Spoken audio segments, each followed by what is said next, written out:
नमस्कार श्रद्धा और सम्मान निवेदन करुच्ची मु शरत आचार्य आपण मैंने देखुंत आमर वीर कलिंग चैनल रे भारतीय दर्शन और भारतीय संस्कृति आधारित यही कार्यक्रम सुधीवृंद क्रमान्वय आम भारतीय दर्शन भारतीय संस्कृति आधारित जो कार्यक्रम को आपण मान सामने रखुचु आपण मैंने देखुंट मतामत रखुंट एवं आपण मानकर जो जिज्ञासा अच्छी से जिज्ञासा विषय में आम मानू यूट्यूब रे पचारुंट एमिति जड़े आमर श्रोता गोटे सुंदर प्रश्नटीए पचारि गत अध्याय आम आलोचना करथिले 5 तत्व 25 प्रकृति एवं जो जानिबार इच्छा थिला आमर जे सम्माननीय श्रोता थिले जे 5 तत्व विषय तो आम जानिलु तेबे ये 25 प्रकृति कौन आजिर आमर आलोचना सेही विषय रे रखिबा एवं आपण मानकु मध्य अनुरोध करिबु जेहेतु आमे एक विस्तृत विषय रे आलोचना करूचंती भारतीय दर्शन आधारित एई कार्यक्रम जदि आपण मानक भितरे किछि जानिबार इच्छा थाए ताले आमकु यूट्यूब रे प्रश्न ही करंतु केवल यूट्यूब रे नुह आपण माने हमर कार्यक्रम को तो इंस्टा रे देखि परिबे वेबसाइट रे देखि परिबे एवं फेसबुक रे मध्य देखि परिबे तेबे आजिर जो कार्यक्रम हमर रहिछि जो आलोचना रहिछि सुधीवृंद ये आलोचना होछि 5 तत्व 25 प्रकृति गत अध्याय आम 5 तत्व विषय रे आलोचना करथिले आज सम्यक आलोचना करिबा तापर आम जिबा जे ये 25 प्रकृति कौन ये 25 प्रकृतिर मानवर शरीर उपरे कौन प्रभाव अच्छी ये 25 प्रकृति को किसी प्रभावित करूचंती कि किंबा ये 5 तत्व ये जो विश्व ब्रह्मांड गठन रे मानव शरीर गठन रे एमानंकर भूमिका कौन रही तेबे सुधीवृंद ये सृष्टिर जो संरचना है ये संरचना 5 गोटी तत्व को लेकिन केवल सृष्टिर संरचना नुह ये सृष्टि भितर जेहेतु मनीष अच्छी ये मानवर जो शरीर रही ये मानवर शरीर मध्य 5 तत्व मध्य गठित होती मानवर जो शरीर 5टी तत्व को नहीं गठित है तेज गोटे प्रश्न आसूची ये 5 तत्वर उत्पत्ति ताहले कोठु होईची एवं ये 5टी तत्व कौन कौन सृष्टिर संरचना को लेकर जो 5 तत्व एवं मानव शरीर जो 5 तत्व ये 5 तत्वर उत्पत्ति केउठु हेची केमिति हेची आमको जानिबार दरकार अछि सुधीवृंद गत संख्यारे आमे आलोचना करिथिले जे निर्गुण ब्रह्मरु सगुणर जन्म हेची ए जो सगुण भावटी आसिला एटी को आमे गोटे आक्षरिक अर्थरे लौकिक अर्थरे चेतना बोली कहूचे तेणु निर्गुण ब्रह्मरु सगुणर जन्म ए सगुणटी होची चेतना एवं चेतनार जन्म जेतेबेले हेला चेतना आसिला कोठु चेतना आसीची परम चेतना भितरु परम चेतनारु चेतना आसिला एवं गोटे गुरुत्वपूर्ण कथा होची ये चेतना जदि नाही ताहले ध्वनि नाही चेतनारु ध्वनिर उत्पत्ति हेची एवं आपण माने देखंतु गोटे आसुथिबो मनरे प्रश्न ताली ये चेतनार स्थिति केमिति ये चेतनार स्वरूप कौन जहाँ को आम चेतना बोली कहूचे वास्तव में सुधीवृंद ये चेतनाटी होची गोटे शून्य अवस्था से शून्य अवस्थारू ही ध्वनिर उत्पत्ति होता है आपण मानू मु गोटे कथा कहबी 5 तत्व आलोचना कला बेले तो आम संपूर्ण भाव में आलोचना करिबा तेबे देखंतु आकाश आकाश भावे जहाँ को आम विवेचना करुचंती जहाँ को आम देखुचंती ये आकाशर स्वरूप ये आकाशर परिसीमा एतिकी भितर सीमाबद्ध नुहे आकाश तत्व विषय आलोचना कला बेले आम बुझिबा जे प्रकृत रे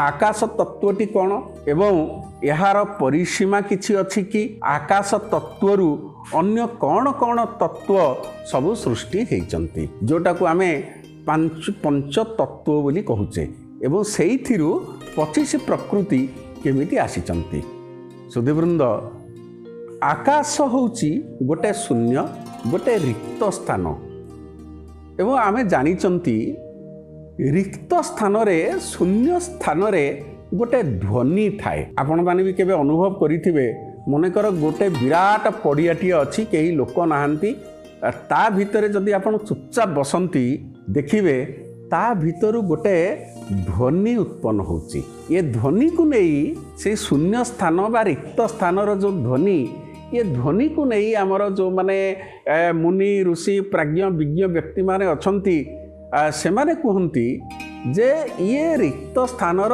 ଶୂନ୍ୟ ସ୍ଥାନରୁ ଯେଉଁ ଧ୍ୱନିଟି ଉତ୍ପନ୍ନ ହୁଏ ସେ ଧ୍ୱନିଟି ହେଉଛି ଓମ୍। ଅବଶ୍ୟ ତାକୁ ନେଇ ବୈଜ୍ଞାନିକ ଚିନ୍ତାଧାରାରେ କିଛି ମତ ପାର୍ଥକ୍ୟ ଥାଇପାରେ, କିନ୍ତୁ ଆପଣମାନେ ଆମେ ସମସ୍ତେ ଗୋଟେ ଶୂନ୍ୟ ସ୍ଥାନରେ ଯେତେବେଳେ ବସିବା ସେତେବେଳେ ଗୋଟେ ଧ୍ୱନିଟିଏ ଆମେ ଅନୁଭବ କରିପାରିବା ଏବଂ ସେ ଧ୍ୱନିଟି ହେଉଛି ଓମ୍।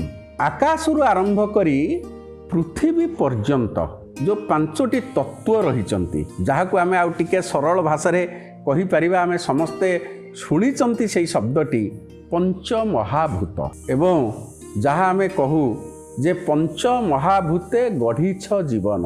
ଇଏ ଜୀବନ ଯେଉଁ ପଞ୍ଚମହାଭୂତରେ ଗଢ଼ା ହେଇଛି ତାହା ଆକାଶ ଠାରୁ ପୃଥିବୀ ପର୍ଯ୍ୟନ୍ତ ଅଛି। ତ କ'ଣ କ'ଣ ଏଇ ପଞ୍ଚମହାଭୂତ ଏବଂ ଏଇ ଯେଉଁ ଶୂନ୍ୟ ସ୍ଥାନ, ଆକାଶ ହେଉଛି ଯେଉଁ ଶୂନ୍ୟ, ତା ଭିତରୁ ଯେଉଁ ଧ୍ୱନିର ଉତ୍ପତ୍ତି ହେଲା, ଧ୍ୱନି ଆମେ ତାକୁ ଅନୁଭବ କରିପାରୁଛେ, ତାହା ସେ ଧ୍ୱନିର କ'ଣ ପ୍ରଭାବ ରହିଛି ଏଇ ପଞ୍ଚମହାଭୂତ ଭିତରେ।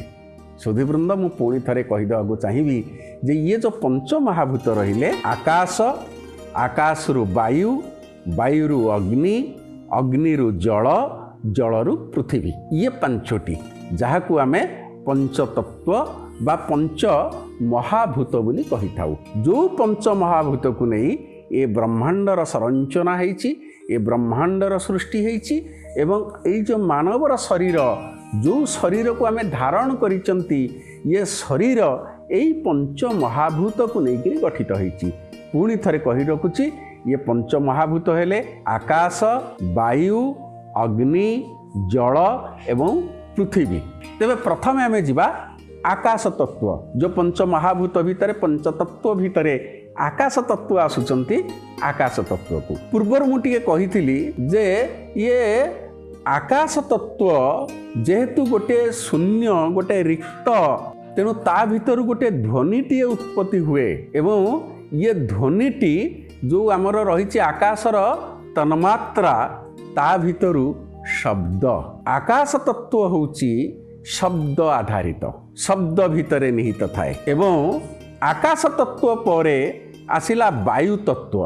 ବାୟୁ ତତ୍ତ୍ୱ ଆକାଶ ତତ୍ତ୍ୱ ଭିତରେ ନିହିତ ଥିବା ଯୋଗୁଁ ଆକାଶ ତତ୍ତ୍ୱର ଯେଉଁ ତନ୍ମାତ୍ରା ଭିତରେ ଶବ୍ଦ ଅଛି, ବାୟୁ ତତ୍ତ୍ୱରେ ଶବ୍ଦ ହିଁ ରହିଲା। ଶବ୍ଦ ସହିତ ଆଉ ଗୋଟିଏ ଗୁଣ ରହିଲା, ବାୟୁର 2ଟି ଗୁଣ ରହିଲା। କ'ଣ ସେ ରହିଲା? ଆପଣ ଦେଖନ୍ତୁ, ଆମେ ବାୟୁକୁ ଦେଖିପାରୁନାହେଁ କିନ୍ତୁ ଅନୁଭବ କରିପାରୁଛେ। ଯେତେବେଳେ ପବନ ହେଉଛି, ଆମ ଶରୀରକୁ ସ୍ପର୍ଶ କରୁଛି, ସେତେବେଳେ ଆମେ ଜାଣିଲେ ଯେ ପବନ ହେଉଛି। ତ ପବନ ସୁଲୁସୁଲୁ ପବନ ହେଉଛି, ଜୋରରେ ପବନ ହେଉଛି, ଏସବୁ ଆମେ ଅନୁଭବ କରିପାରୁଛେ। କେମିତି ଅନୁଭବ କରିପାରୁଛେ? ଯେହେତୁ ଆମ ଶରୀରରେ ଆମେ ତାହାର ସ୍ପର୍ଶକୁ ପାଇଲେ। ମୁଁ ଆଉ ଗୋଟିଏ ଉଦାହରଣ ଆପଣମାନଙ୍କ ସାମ୍ନାରେ ରଖିବି।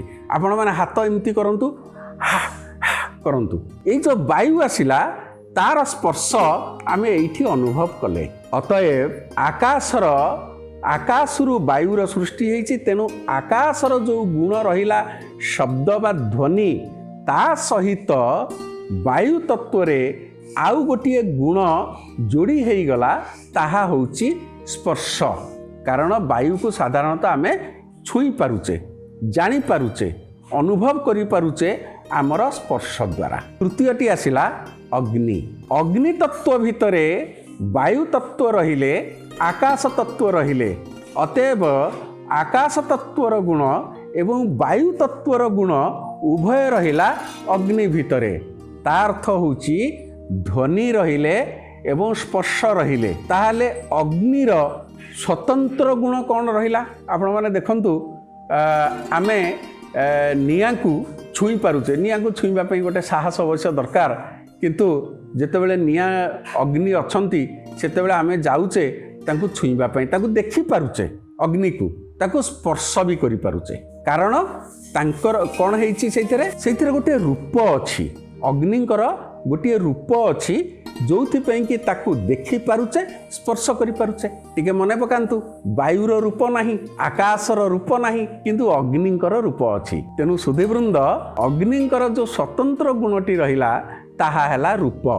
ଅତଏବ ଯେଉଁ 3ଟି ଗୁଣ ଅଗ୍ନିଙ୍କ ପାଖରେ ରହିଲା।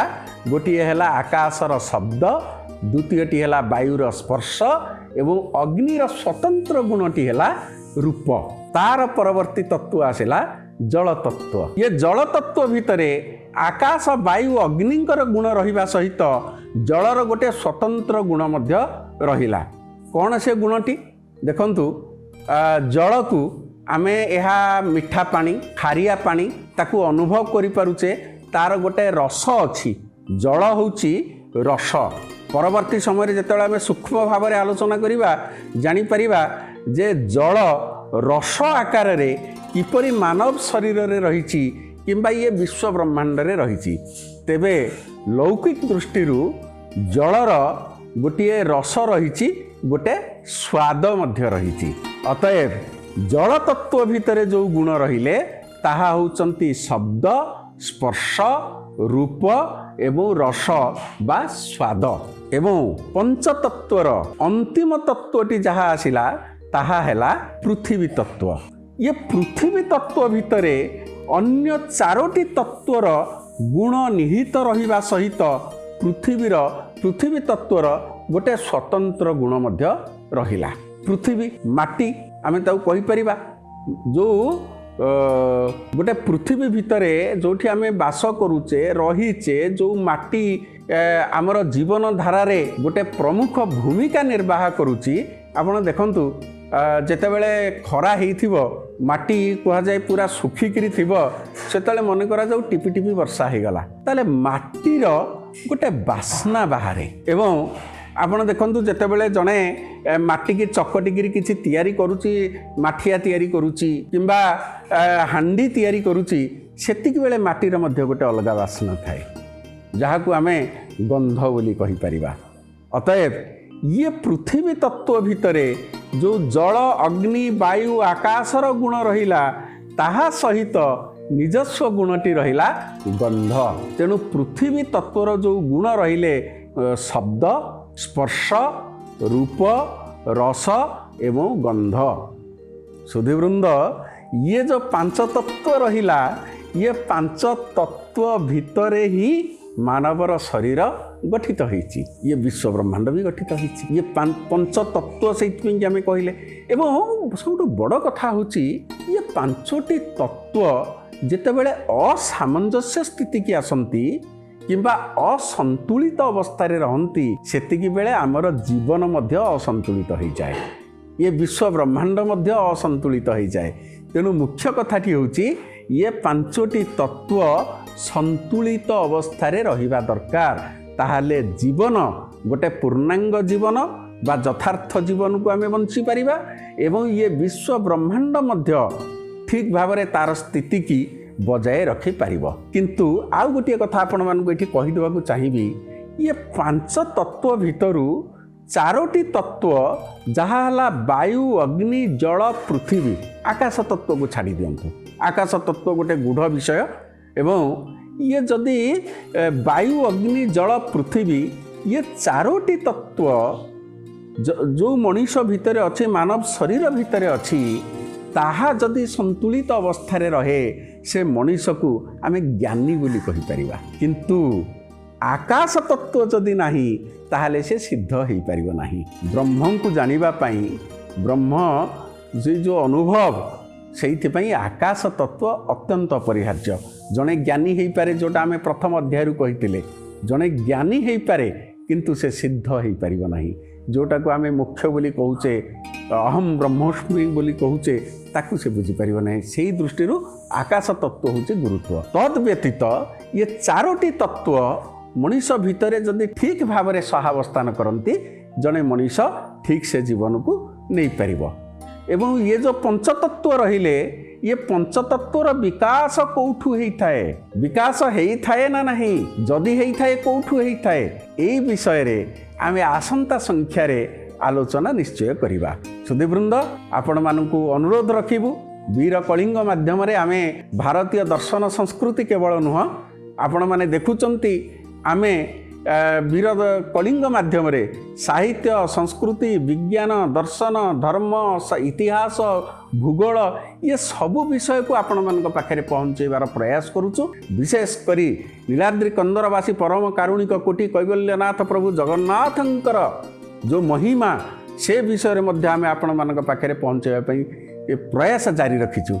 आपण माने आमको देखिपारे यूट्यूब रे आमर वेबसाइट रे इंस्टाग्राम रे एवं फेसबुक रे आपण मानकर भल पाइबा स्नेह श्रद्धा शुभेच्छा आमको प्रेरित करिवो। आसंता संख्यारे आमे आलोचना रखिबा ये पंचतत्वर विकास केउठारु हेइथाय। धन्यवाद, नमस्कार।